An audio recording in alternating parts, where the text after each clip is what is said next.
tour and you need to cut your merch guy or your driver, who do you cut? Oh man. I would say the driver, just because bandmates can like switch off and like take turns driving, that sort of thing. But a merch guy is like very hard to replace, you know? Like if you're going to be performing, like you need someone there. Yeah, and I suppose like you can't just I would always think, I suppose it'd be weird. I don't know if do people steal band merch? Like, it feels like a weird thing to steal. I don't know. Yeah, I mean, like, I really love this band, so I'm going to steal their merch. Like, it feels like a weird thing to do. So I feel like it would be safe. Like, I think you could just leave the merch at the table. I don't know. I guess it would be kind of counterintuitive to like support a band and then steal their stuff. I know there's a lot of like counterfeit merch. Do you see the thing? Big. Do you see the thing that Malevolence did, where there was a load of like counterfeit merch, or like, you know, outside a venue in somewhere in Europe, I think, and then they like basically printed the tee that like the counterfeit, you know, they like made their own version of it. It was just like a green shirt with the Malevolence on the front, you know. That's so funny. And then they went and like did a run of them, which is pretty cool. Yeah, I love that. Smart, like, what's it, getting ahead? Yeah, proper like entrepreneurial mindset. That their whole like merch setup's great. They've got like I feel like they've got like a whole merch company going on. It's pretty impressive, that stuff. Yeah, merch is like a huge part of just like a band's like image and stuff.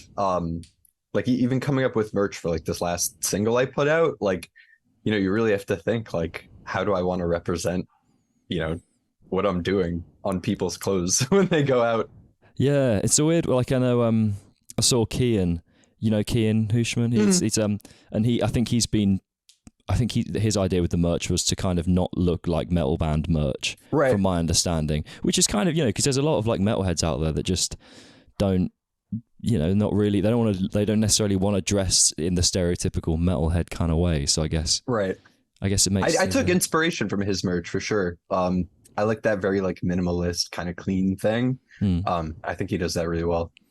What's your kind of? I saw a take on minimalism the other day about how it's kind of, it was quite a negative take, how it's sort of destroying a lot of detail. You know, if you look at like simple things, just like architecture and sort of planning, you know, how things have gone from these, especially here in the UK, where we've got these like old buildings, you know, very ornate like things that they're quite fancy and very intricate, and then now it's just like squares and triangles, and it's all very geometric and minimalist. And there's people are saying, you know, there's a kind of the argument that it's killing a lot of the kind of beauty in just day-to-day life, you know. And it's not just in like city planning, it's in, you see minimalism in loads of stuff. Where are you on the minimalism thing? Are you a fan? Yeah, I saw a debate on this on Facebook, and I kind of chimed in with my thoughts on it. Maybe we were debating each other on some like under some weird usernames. The way I see it is like, it's trying to express something different, and it's a different character to something. You know, like if you're going for a minimalist kind of aesthetic, you're usually going for something like very sleek and bold and sort of stripped down, and that's like an artistic choice, and I just see it as like another artistic choice.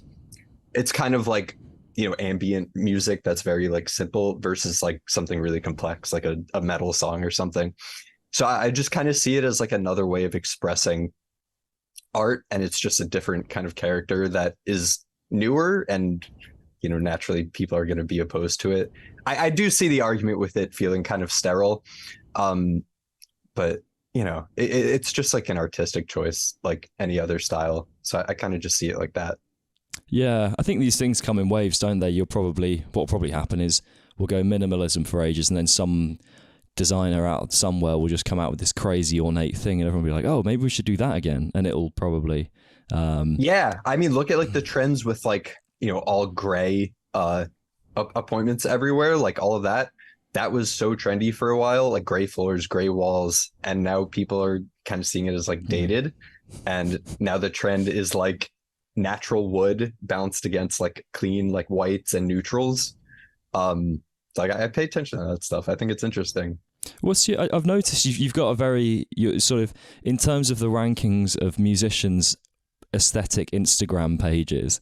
You're definitely high up on the list. Like mine's pretty, it's fine. Like this is my corner. This is my like music corner. But do you have like an interest in obviously in the kind of the visual side of things, sort of photography, videography? Like, what do you think draws you to the visual stuff? Yeah, I think it's just being able to learn photography and videography. You really get to control the way your image is put out and get to make it like exactly how you want it. And I find just a lot of like freedom in that personally. It's not like, this looks really nice and I'm trying to impress everyone with how like cinematic it looks. It's just like, for me, I love being able to have that control over like, how I make things look and like the sort of image I want to put out. Yeah, it's just nice having that sort of freedom. Even with like my desk setup, like just kind of like getting all the cables nice and neat. I saw that. I saw you post that. Yeah. Yeah, just like little things. Like it helps me feel more like calm and relaxed when I'm in a space like that, as opposed to somewhere that feels like kind of messy and cluttered. So I don't know. It's just little things like that I find pleasure in doing, Yeah. Man, you would hate to see my desk right now. Especially, no judgment. Yeah, like especially because of with the podcast, like I do guitar lessons and I have the camera kind of like in a different spot because it doesn't make sense. Obviously, I can't teach a guitar lesson like this.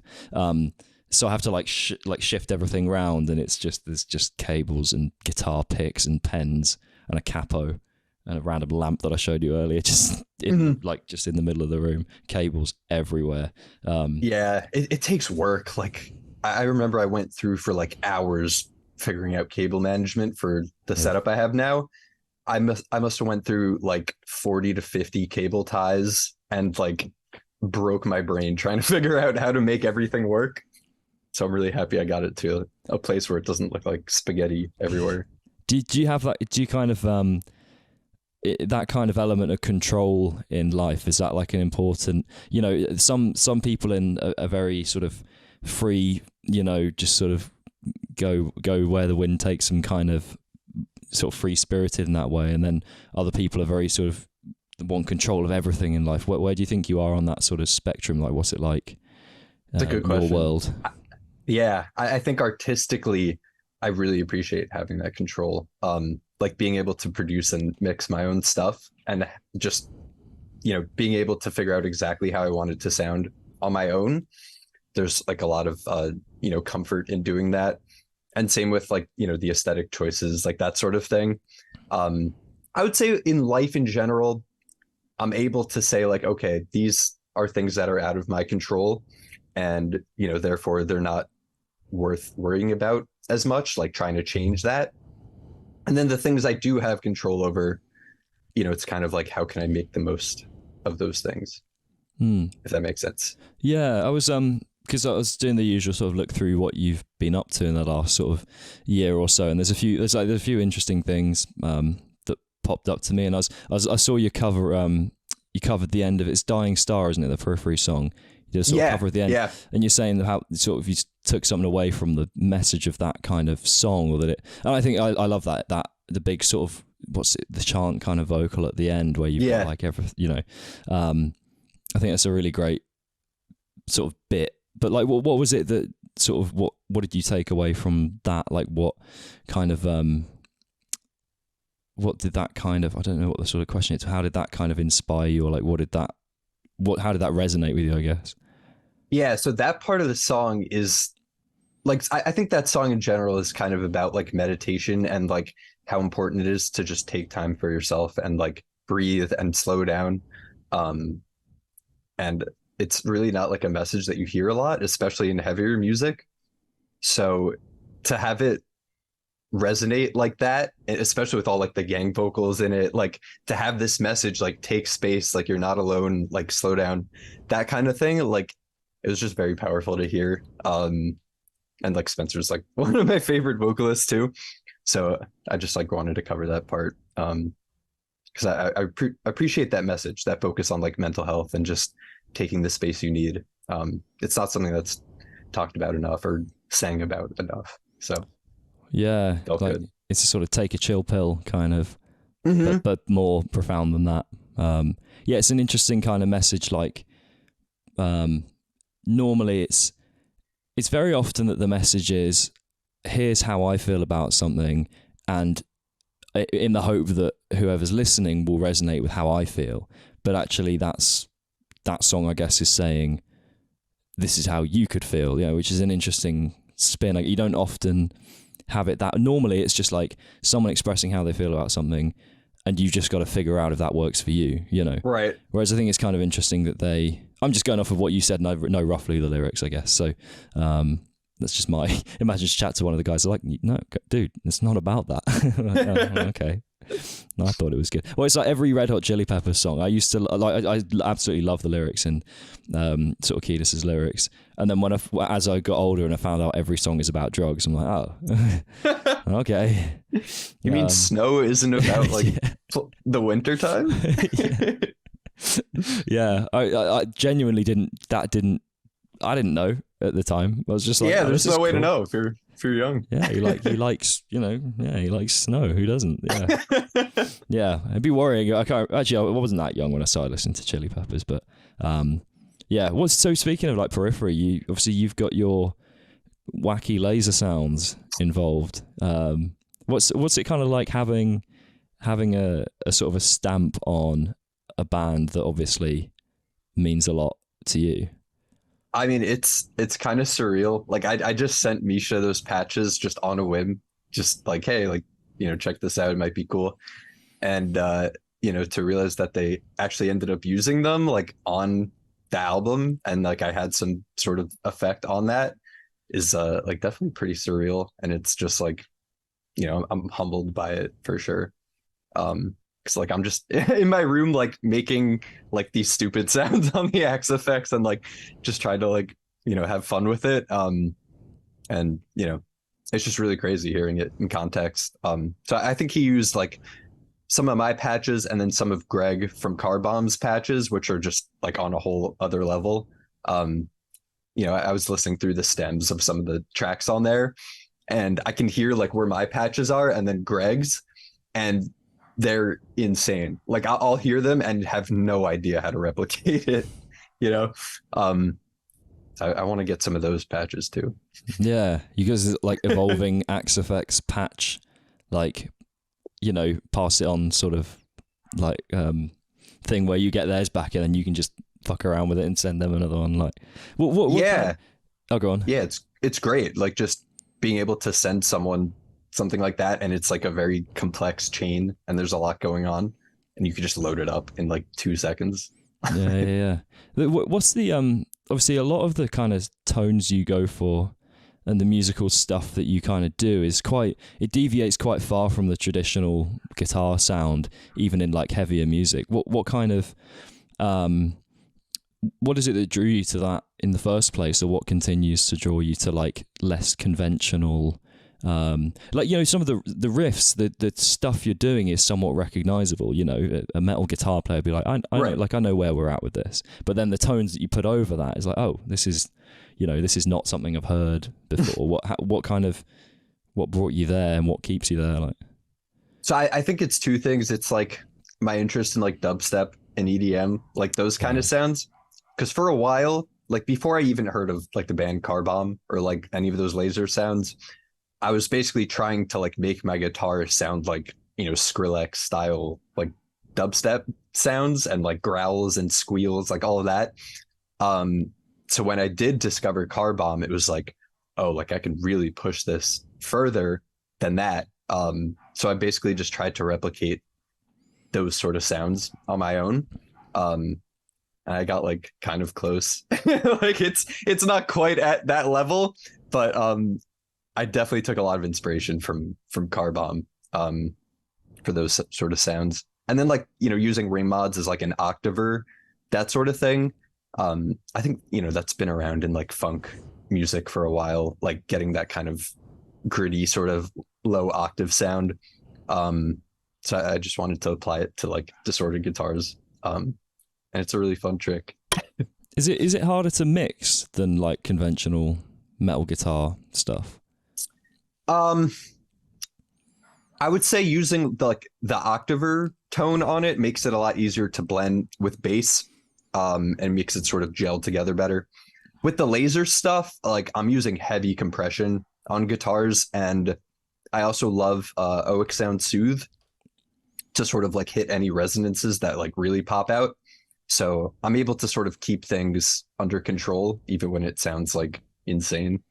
Yeah. What would be like, say, you know, I'm pretty rookie when it comes to mixing guitars. Like I know some of the basics. What would you know, if I came to you and I had a DAW and like the stock plugins, nothing fancy, or maybe I had like, you know, $30 or whatever to spend, or you know, a bit more if there's something on sale, I can get like one plugin. What would be your like, you know, sort of starter pack, like order of things to do if I said, here's my guitar, I've got a good guitar tone, like forget the amp or anything, just purely on the mixing side of things, assuming the source tone's pretty good, what would be your like starter pack? Yeah, sure. So I think the first place I start with any guitar tone I get like in a mix is, you know, figure out where the low and high end needs to be cut in order to sit right in the mix. A lot of the times you don't need a lot of the low end that comes like just from a raw guitar tone. So, you know, by cutting some of that out, you leave a lot of room for the bass and the kick drum, all that. And then in the high end, you really don't need the top end of things. You know, that's like where you want like the shine of the vocal and like the shimmer on your cymbals. So a lot of the times that'll get covered up anyway in a mix. So I'll start there, and then I'll try to find like resonances that come just naturally from miking up a guitar cab. So you'll have these sort of whistly tones in like the upper mid range, and I'll just kind of find those and notch them out. I use FabFilter Pro Q3 for a lot of that because it can sort of highlight those notches really easily. So I'll just sort of pull them down. And then after that, it's like using like just multiband compression on like the chugs, the palm mutes. I think Logic has like a built-in like multi-band compressor that can do that sort of thing. And then just overall compression on the whole tone is sort of the bread and butter of like most of the guitar tones I do. Logic's built-in compressors are actually really good too. Definitely do not want to discount them for third-party plugins. I did a day in the studio with a sort of producer friend of mine, and basically I just said I want to do a day. If I've got a demo like here, can we? I plugged my PC in. I was like, can we just with stock plugins? I bought a few plugins that I thought would be useful. We did actually end up using some, so I guess I picked somewhat okay. And just said like, you know, can we just get this in a day with you sort of teaching me along the way a little bit? Where can we take this? And the thing that kind of amazed me was how the stages of compression worked. Like I said, like I gave him a version. I was like, this is my best guess. You know, I showed him everything I did, and I was doing these massive moves. You know, not like ridiculous, but there's big scoops out and big like. And I think I had the right sort of idea with some of it, you know. It's funny listening on my monitors and going to hit like his $4,000 monitors and like, Jesus, that sounds so bad. I said to him, I was like, this, I would not have mixed it like that if I was in this room because that sounds terrible. You know, like I was painfully aware of how bad it sounded there. But like how, you know, he just compress a little bit and then there'd be another thing and then another compressor and then there'd be a compressor in that like bit over there. And you're like, where does this all, how do you know, you got like 5 or 6 stages of compression all the way through that the guitar is going through. Like, how do you know what each bit is meant to be doing? Like, how do you figure that out? I don't even know. I think part of that comes from knowing the character of different compressors and like what you're trying to add specifically, as opposed to just like throwing a lot at it. It's like, okay, what am I trying to control here? Like, am I trying to control like the front end transient response? Am I trying to add some more sustain and bloom to the sound? And if you're using a lot like that, it's just like little moves throughout that sort of get you to the finished product. Generally, that's not the way I work. I like just kind of slamming guitars, like heavier guitars. I have like the Waves API 2500 plugin. So Taylor Larson has this setting that he does that makes the front end like really pop, and I just use those most of the time on like heavier sounds. But for like crunchy and like clean guitars, there's definitely more nuance that I want to use on things like that. So I'll usually have a few stages of compression in that case. Yeah, I've seen a lot of like metal bands particularly, and well, Periphery is kind of an example with the new album, moving towards a slightly more natural sort of balanced sound than ironically than maybe Periphery were kind of pioneering with like P2 and P3 kind of stuff, you know, where it was like it feels very neat, you know, not in a bad way at all, but like I feel like listening to the latest stuff, it sounds like they've moved towards, and I'm sure I've heard it in other bands and just generally in music, where I feel like people are a bit too used to the perfection side of things and actually just want to hear a bit more, just like life in there, you know.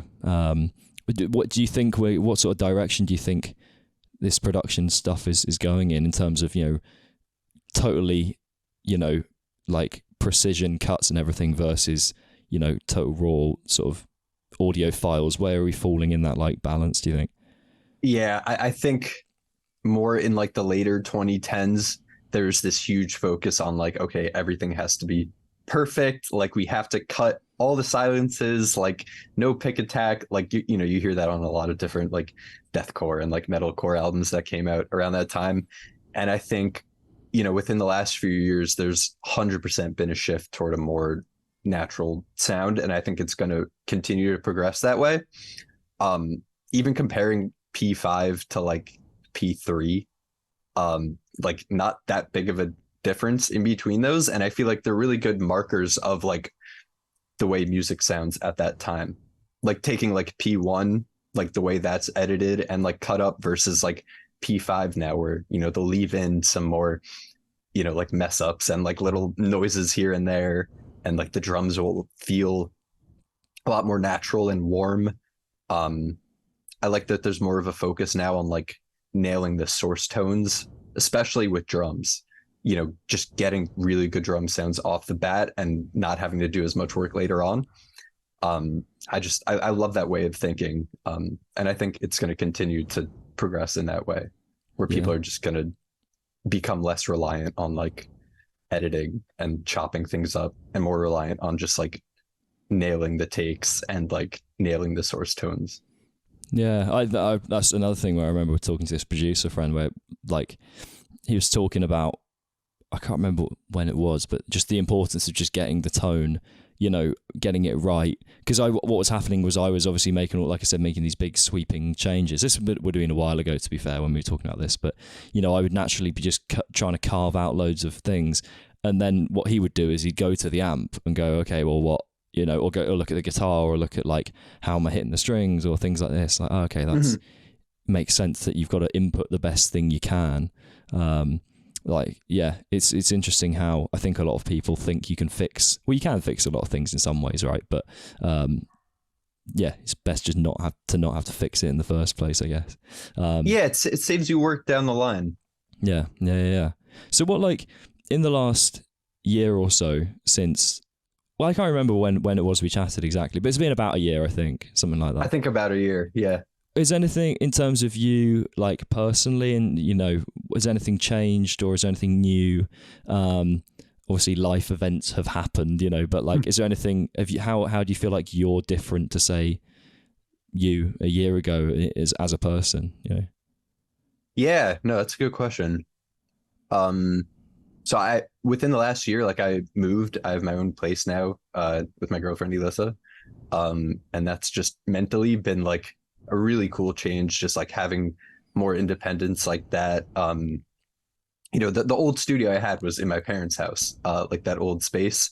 And, you know, so we moved into like a 2-bed and I changed one of the rooms into like my studio. So like this setup now is smaller and it's like tighter. So I really have to like make good use of the space for like filming and also acoustically. So having to adapt to that has been like a really good, you know, just sort of like mental exercise, and, you know, being comfortable with 2 different spaces like that. And yeah, just like getting more independence in general has been really nice. I guess besides that, like things have been pretty much the same. Like, you know, work at Reverb is continuing to go well. Just staying busy, on the mixing side, things have been very busy too. So it's just more of the good stuff and more good stuff too. Yeah. What's the kind of like, have you got like a 10-year plan or like some sort of idea of like where you think you'd like to be musically in career and otherwise in sort of, 10 years time looking back at this podcast, kind of thing? Yeah, I think the plan is to sort of, create more of my own business and, become more reliant on that as opposed to like working corporate. Like I would love to sort of do both for a while just to build that up and then eventually have my own sort of business going on. I would love to make like courses on like how musicians can get comfortable filming themselves on social media and like posting and how to market themselves, that sort of thing. I feel like there's a lot of tutorials and like video content out there on like how to actually like market yourself and the algorithm and hashtags and all that. But there's not a whole lot on like how to get comfortable in front of a camera, like how to write a script for a video, how to like edit yourself in a way that feels natural, like little things like that, that I think could be really cool to just like make some courses on and like market to musicians specifically. So I definitely want there to be more of a focus on that going forward. That's kind of the overall general plan. Yeah. So you got quite like a holistic view of what you want to sort of be as a musical person, like not just as a musician, but like you got other things. I know some, I was chatting to Kev from Alluvial, vocalist from Alluvial yesterday. He was the one that asked you a rather mean question about who you're going to cut from the... It's quite funny. The reason I thought the reason he sort of said the question would be quite funny is obviously some people, he didn't know who the question before, but some people might have like a really good friend who's the merch guy or the driver. And you've got to decide like, am I going to cut like my closest friend out of the tour? What were we talking about? What was I going to say about? I've blanked. What were we talking about a second ago? Career aspirations. Yeah. So I think we were talking about. I think it was with him anyway. We were talking about. Some people are quite one-track minded in it's with music, and obviously nowadays it can be beneficial, I think, to have a few things going on, like a few different things. You very much kind of, in an ideal world, do you think you would just do one thing? Would you just like mix or write songs or something like that, or do you actually like the variety? Where do you fall on that? Yeah, I personally love the variety and doing just like a few different things that fit my interests, as opposed to like just mixing in like a studio, whether it's like a major label studio or like my own studio. Like I don't want to just do one thing, especially if it's something I'm really passionate about. I want to like spread that between different areas and sort of diversify in that way. Yeah. There's with like looking at your music and stuff. Obviously, there's a lot of people out there who can play guitar and write cool metal tracks and that, but not many people delve into vocals. And it's something I've been toying with, and I sound all right now. Like I sound okay. But what kind of brought you into that? Because I feel like that's a really big, gives you a lot of freedom when you can sing, because you don't have to just like write the whole song and then give it to someone else, or rely on another person. That final kind of very important step, obviously, of having vocals on it. Obviously you can write instrumental, right? But what drew you to that kind of having that? Have you always been able to sing and you just thought, I guess it makes sense for me to do this, or did you have to work on it? Like, what brought you into that? Yeah, I learned how to sing first before playing guitar. I picked up guitar in like 2008, and I think a few years before that I started learning like how to sing and like taking vocal lessons.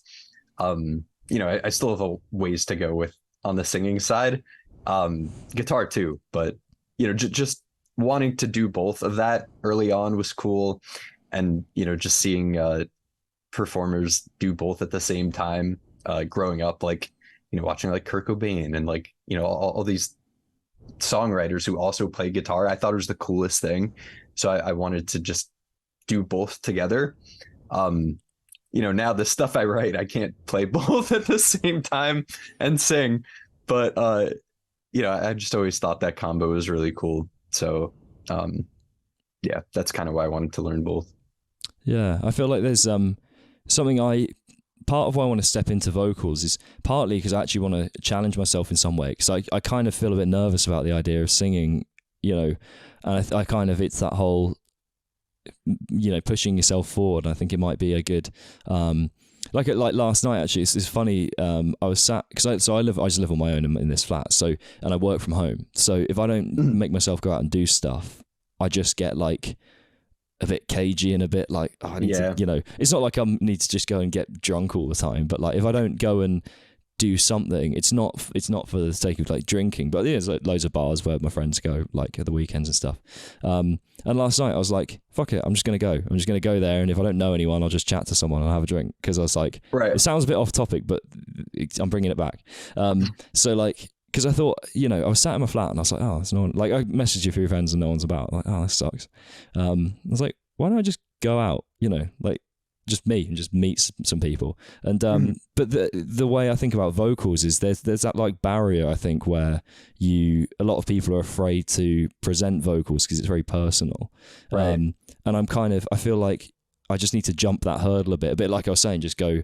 I want to go for a drink, so I'm just going to go for a drink and meet some people. I'm trying to push myself to do more things where I just feel a bit uncomfortable, but actually you get the reward out of it. I know I'm ranting a bit here, but I'm sort of bringing it back to the point of vocals is obviously quite personal. A lot of people are afraid to do it. So I'm wondering if we're going to get less vocalists coming through just because people are just more afraid of being judged for singing, whether they're good or bad, you know. I don't know if that's a kind of, I know I really roundabout sort of made that very much about me and then brought it back somewhere. No, I totally see what you're saying. Like, putting yourself out there is definitely tough with vocals. You know, I'm very self-conscious of like doing live vocal stuff and posting it. And I think because there's been such a big focus on like vocal production in the last, you know, decade or so, like how to produce and tune and edit and comp, all that, I think it gives vocalists more of like a cushioning sort of when they're putting themselves out there. Like it feels less scary to like be able to tune and edit something and then like mime for a video and start doing that until you're more comfortable building your voice up, and then, you know, starting to really put out like live stuff.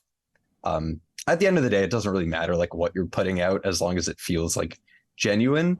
But I think it's kind of a good like middle ground for vocalists who are really scared to put themselves out there, just sort of learning how to make their voice sound the way they want it to, like however they get there. And then, you know, transitioning to like, all right, like let's really like try to do this live and put that out there. Yeah, it's definitely a scary thing, I think. And I think it's so hard because you're not used to hearing your own voice as well. You know, getting used to that is weird. I still don't know what my voice, it's really weird. I can hear it, but I'm like, does this, like it's weird. I've had a few people say to me that they like my speaking voice. I'm like, I don't like my speaking voice, so I don't know where this has come from. Like, so I'm kind of hoping, I guess, that my singing voice is the same, where I'm like, maybe I don't like it, but that's probably quite normal. Like, do you like your own singing voice? I know it's a bit of a weird question, but I strongly dislike parts of it because there are parts of my range where I get like more tense and I have to work through it more. But like generally, I've learned to get comfortable with my singing voice and I've gotten used to it over the years. I remember when I first started off though, like in, you know, middle school or high school, like really starting to record myself more. It was super weird at first hearing myself recorded. Even just like talking too, like on, you know, Instagram, like hearing myself talking on camera was super weird at first. And it just kind of becomes more natural over time. But with singing, I think part of that is singing how you talk. There's like a lot of vocalists who like will put on like a, you know, an accent, or people call like singing in cursive is like the big thing lately, where people will sort of change or like modify the way they naturally speak in their singing. And I try to keep it mostly the same, you know. I think that sort of helps bridge the gap. Yeah, I like that authenticity. I'm not such a fan of you know, have you seen the like memes about I don't know her name, the lady singing Merry Christmas, and it's like Merry Christmas, and you're like, what are you singing? Like, it's Merry Christmas. Oh, it cringes me out just thinking about it. Like, just hearing that in my head, I'm like, oh no. It's yeah. I mean, like, credits. She got a way better voice than I probably ever will have, but it's just like, same here. You could have just sung Merry Christmas, and I would have probably thought it was fine. Like, Christmas songs are like cheesy enough as it is, without the need for that. Yeah. I don't know. I've never really understood like that kind of singing. It's been huge, like in the pop world, especially. Like on TikTok, there are a lot of vocalists who are hearing artists that, you know, present their voice that way and want to sort of follow it. And I think I think of it as more of like a fad, like a trend, and people will start to like want something more natural. Well, the thing something I've clocked is so I'm the kind of I just really like vocals that sound powerful. You know, I really like big. You know, I'm not quite into your like your old school like sort of Dios and like what can I remember his name? Robert Plant, you know, I like the sort of power, but that's a very classic rock kind of thing. Right. But I really like, I'm a massive Mark Tremonti fan, like all round, and I love he's got a very powerful tone to his voice. And there's not much like messing around in terms of like vocal tricks. It's just kind of quite pure, I think. Right. But then equally, I think there's a lot in Sleep Token Man's voice, you know, in terms of like Sleep Token Man's a weird way to put it. Vessel, he calls himself, doesn't he? Yes. And like, you know, there's lots of like sighs and little creaks into notes and little delicate nuances. And I found myself in a place where I was thinking, oh God, I don't do all of this. And I was like, do I need to? I don't know. Like, it sounds good when he does it, but I don't really. I think you can, by default, you can hear people doing stuff. It goes for all musicians. You know, I could listen to like a great jazz player and be like, I don't know that, or I don't do that. It's like, well, do I even want to do that? But it's easy to put yourself into the mindset of like, oh, well, I can't do what he's doing. Do you ever find yourself seeing players that do, you know, or musicians that do things that you don't do and going like, oh, I can't do that, and without realizing actually maybe you don't even want to do that, you know? Totally. Yeah. I think what's helped me a lot with that, you know, mindset wise, is remembering that people are doing what feels natural to them. Like, they're presenting themselves in a way that feels genuine to them, and just naturally, because everyone's a different person, that's going to vary from person to person.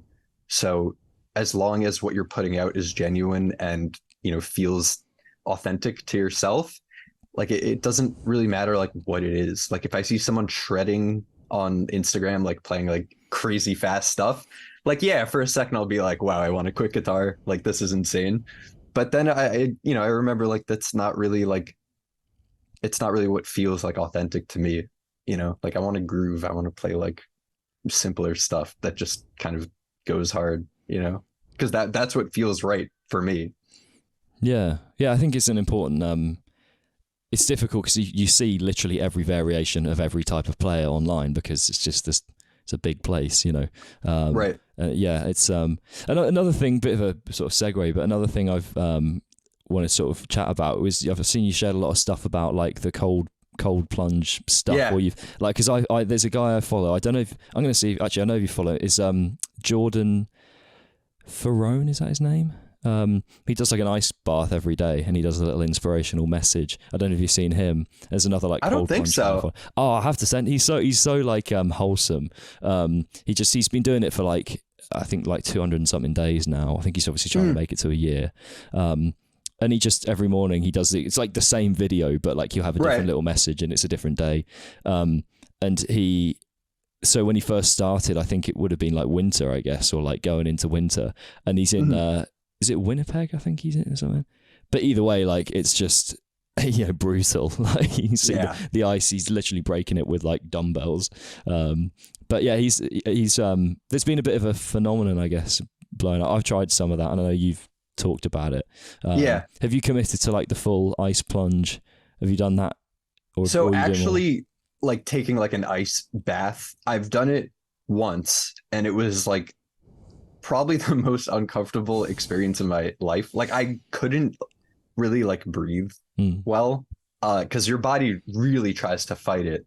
And it was just like very uncomfortable. So what I've been doing is cold showers every day. I do like 2 minutes of cold after like a normal warm shower. And it just like wakes me up and just makes me feel a lot more alert. So I'll do it before drinking coffee, because if I do it after drinking coffee, it like makes my heart work way too hard. So I do it like kind of first thing in the morning, and I try to like relax into it, like relax my core, relax my breathing. And it's just a really good way to like make yourself relaxed under really intense circumstances. And I always come out of it feeling like happier, which is cool. But yeah, the baths are tough. Like showers for me are a lot easier because you're not just like submerged in it. I've had a lot of good talks about this with Matt Halpern, because he's like, huge on the ice barrel and sauna, like hot and cold, which is really cool. But he thinks the showers are trickier because you have all the water splashing around and you don't get to really like adapt your whole body to one temperature. But I find showers a lot easier. I don't know. It's interesting to see how different people experience it and connect with it. Yeah, I've tried. I'm with Matt on that one. I've tried. So I don't know how cold. Obviously, I haven't got like a thermometer. I guess I could get one. But like the closest I've got is like UK winter tap water temperature plus a shit ton of ice chucked in. And I did that every day for a while. But I found it would take me like 2 hours to fully feel warm again. And if I exercise straight afterwards, it's fine. Right. Because then you just warm up again. But I found if I just did that and then just got on with my day, I'd be sat around for genuinely like 2 and a bit hours. Like I wouldn't even be cold. I'd just be like not warm for, right. But I found it more like, it's more of a shock to the system, but it's more peaceful. Whereas the shower, you're like getting battered by cold water. And like you said, your body's not, and I don't know how cold the bath was. Like, I think in the winter particularly, it was definitely pretty cold. I don't know if we were quite getting down to like 1 degree temperatures, but that was pretty brutal. Like but I did feel good afterwards. It certainly helped with like sleep. I felt myself falling asleep more easily. If I did like an ice bath early in the day, I go for a walk and then I just come back and run the tap and be like, oh, here we go again. I've got to send you. There's a couple of I don't know. There's a couple you might follow that they're quite good at. Again, quite aesthetic. You like it, quite aesthetic. Videos. Yeah. Are you gonna? I'd love to see. I know Matt. Yeah, because I've seen Matt's sharing. He's always shared stuff about the ice bath stuff. Do you follow any? Do you do it in the way of sort of things like sort of health and fitness and exercise? Do you kind of do you do much in that world? Do you kind of? I'm really like not that much like in that world. It's really only been like the cold like Wim Hof method stuff in terms of like fitness and exercise. Like aside from that, I'll do like jogs and like walks, but it's definitely an area where I want to like get better in and like improve how I'm exercising. Yeah, I've definitely, it's something the last 6 months or so I've worked on it loads, and trying to do something every day. I have like a day off, but I feel so much better for it, like especially with the cold stuff as well. It's even if it's a placebo, I'm sure the exercise isn't, but like even if the cold stuff's a placebo, I'm like, I don't mind. It works for me. So like, right. It's an interesting. What kind of like you talked about meditation with that when we talk about the Periphery song and the cold stuff. Like, what kind of things do you find? What sort of mental spaces do you go to keep yourself, regulated? And are there things you do to kind of look after yourself, particularly beyond these kind of, like your cold showers and meditation and stuff? Like, how do you just keep yourself sort of running on an even keel? Like? Yeah. So, like personally, I struggle with an anxiety disorder and also like dissociation, like sort of not feeling like I'm really here. So there's been a lot of like, coping strategies and like breathing techniques that I've had to like get down in order to just like feel like okay. So it's like an area of my life that I've really like put a ton of work into, and like there's a lot of like cognitive like thinking strategies that I've picked up, but the breathing has always been like the first thing I turn to. I've learned to like relax my core completely when I, start feeling anxious or like stressed out, and then just sort of like breathe like slowly while keeping my like core muscles totally relaxed. And there's some interaction it has with like the vagus nerve in your body that like calms your whole system down. There's science behind it. It's really interesting.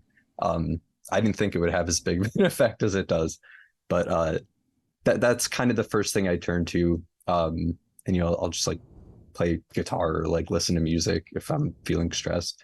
So there's a bunch of little things that I turn to. Yeah, the thing I've been trying to fix lately is my posture. I like sometimes I'll wake up. I think because I've got a very tense back. I can definitely feel it. If I stretch it out, I feel so much less stressed. It feels like, oh, that's what all that stress was. It was literally like physical tension. It wasn't like a mental. Yeah, if I just stretch out, I feel the blood coming back to my brain again. I'm like, whoa, right. I need to fix this. Every now and again, I wake up and I've been sleeping like, like with my head tilted back. I'm like, what the fuck? How do I sleep like this? That's me every night. Yeah, like my head's like back there. Anyone listening just got to pretend, imagine what I sort of did. But like for like Jabba the Hutt style, like no, just my neck just disappears. I'm like, how do I sleep? Like, how do I not just die in my sleep like that? That can't be good. So I've been trying to fix that. I've got like a little on my phone. It literally, my background it just says posture check. So I just like, every time I turn my phone on now, I just sort of try and anyone that sees me out in public probably thinks I'm a bit weird, but it's like I got to do it because it's been messing me around. That stuff doesn't get talked about enough. Like I finally invested in like a great office chair. Like I got this yesterday. It's like I saw you showed that, yeah, and it's just like a lot more supportive. Like I hunch over a lot when I'm working. I've been hunched over this whole podcast. Man, I think this whole time I've been like this. And when you said that, I kind of, yeah, it's been big. Like I hold a lot of tension in my back too. So I'm totally with you on that. Yeah, I really want to get more into just stretching every night. I feel like I sleep better. If I do it in the morning as well, just get the blood flowing. Like, it's just something that, again, I think as musicians, but a guitarist, most musicians, to be fair, you have to sort of position yourself. If you're not careful, you end up tilting one way or leaning for, it's and then obviously 40 years of that. So I'm trying to get more into my exercise as well to try and just keep myself strong in that. But right, another complete left field thing. We talked about our mutual lookalike Daniel Radcliffe. Yes. I've got to share. So I was in Venice. I've said this to someone else in the podcast now, but I had it again. You know how you said you had people say you look like him? I was in Venice on a gondola and going through the canals, and someone shouted that at me. Oh no, he said no. He was trying to be like more of a smart ass, and he was like, "You know who you look like?" I was like, "I know exactly who I look like." Like, even in Venice on a gondola, it was like beautiful. Like this couldn't be better. And I'm like, that is wild. What? Yeah, I was just like, of all the places that someone could. Yeah, it's a global phenomena. Yeah, I mean he's pretty well known, isn't he? But I feel like it's just any like white guy with a beard and normal like slicked over to the side, like just we all normal same, haircut. yeah. Like it's not like it's not that. There's a load of guys that you could say I look like probably. There's actually there's a footballer over as in soccer over in this country called Joe Rowley, and he even looks quite a lot like me. Oh wow! I followed him on Instagram. He didn't follow me back, bastard. But I'm sure I sent him a happy birthday once. I think I said happy birthday Joe Rowley, and he didn't respond. I just want to have this moment of like some other guy. I kind of, although if he like becomes some super pro footballer, I'm just gonna get hounded because like I look quite a lot like him. So funny. Yeah. So there's one more thing we talked about. We talked about like coffee and stuff. I know you're big into like your cold brew, which I can't do. The cold brew. Speaking of cold exposure, I can't. Cold coffee just doesn't. I don't know if I just for so long associated it as a hot drink. I just don't. And I don't like coffee flavored chocolate or anything like that. So I don't know what. But do you?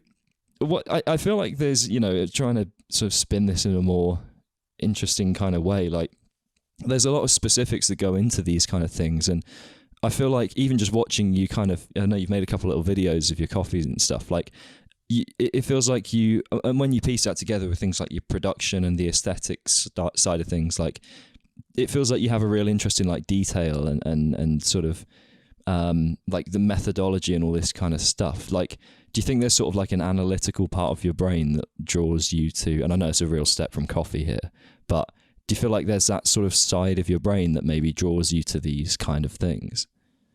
Yeah, totally. I'm very like, methodically oriented, and I love like just order in things in general, whether it's just organization or like, these are the steps to do this, and like that's how I get there. Yeah, I don't know. I just like appreciating little things like that. Like, this is my daily like coffee routine. Like, yeah. Here's what it is, and hopefully, people find it cool. I just like sharing like little things like that. There's definitely like something special in just appreciating like the small details of someone's like day. Especially like when I get to like film it and make it like look how I want. Just being able to like show off little things that, people probably find like mundane for the most part. I think there's just something like kind of special in doing that.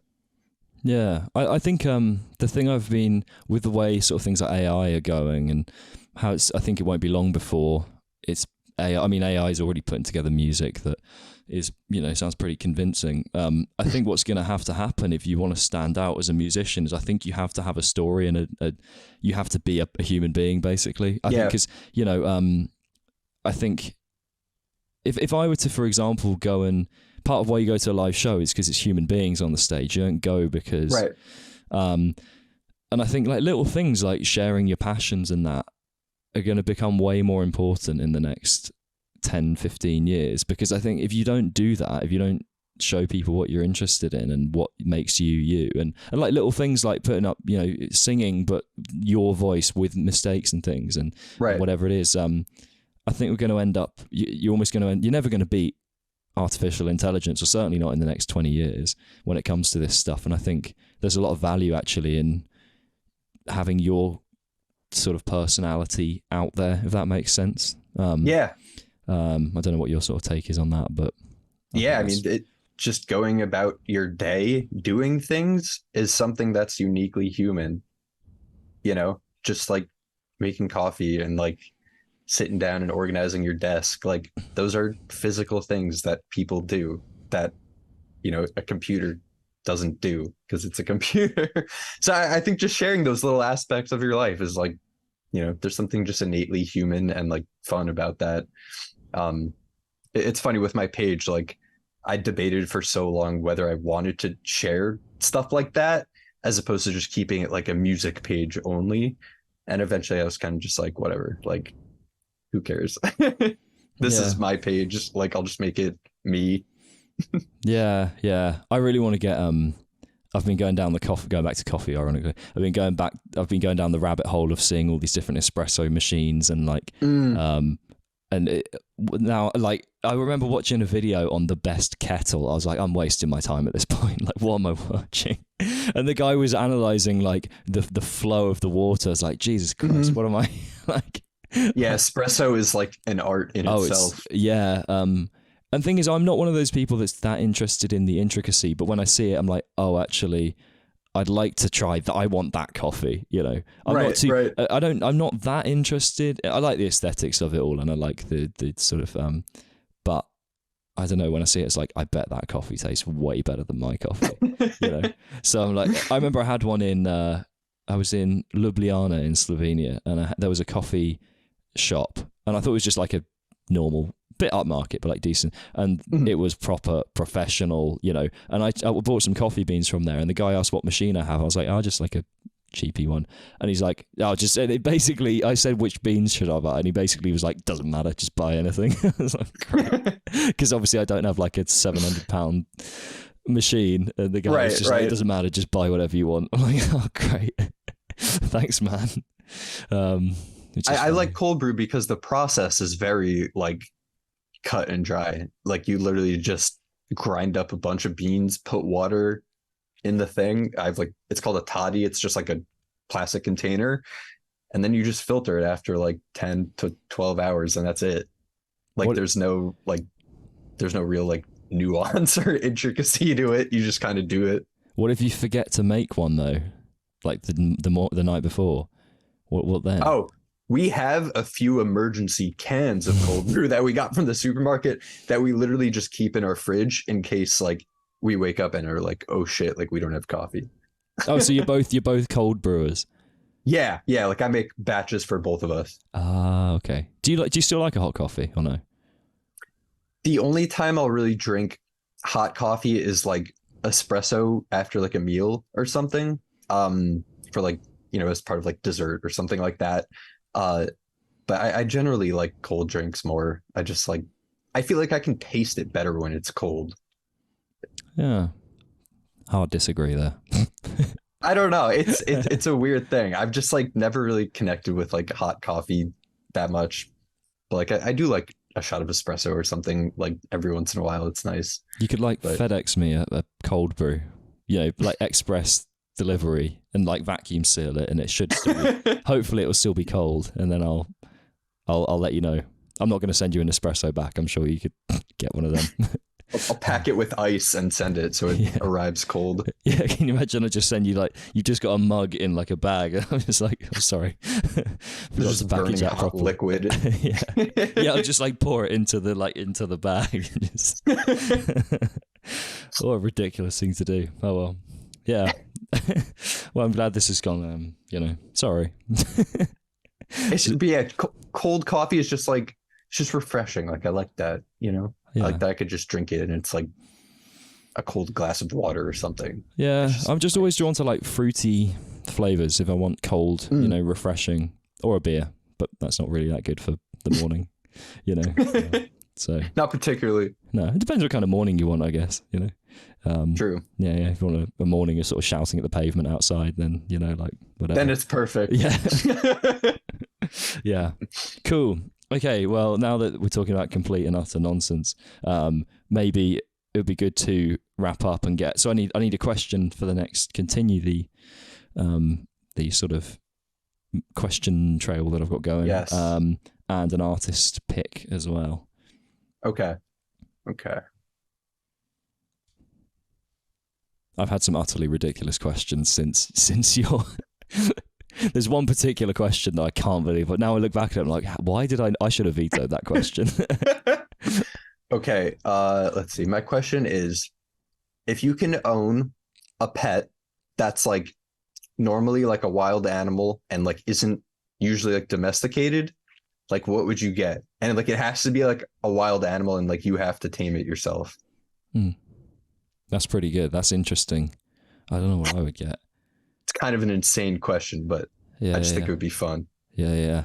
Like a great white shark. Yeah, screw it. Yeah.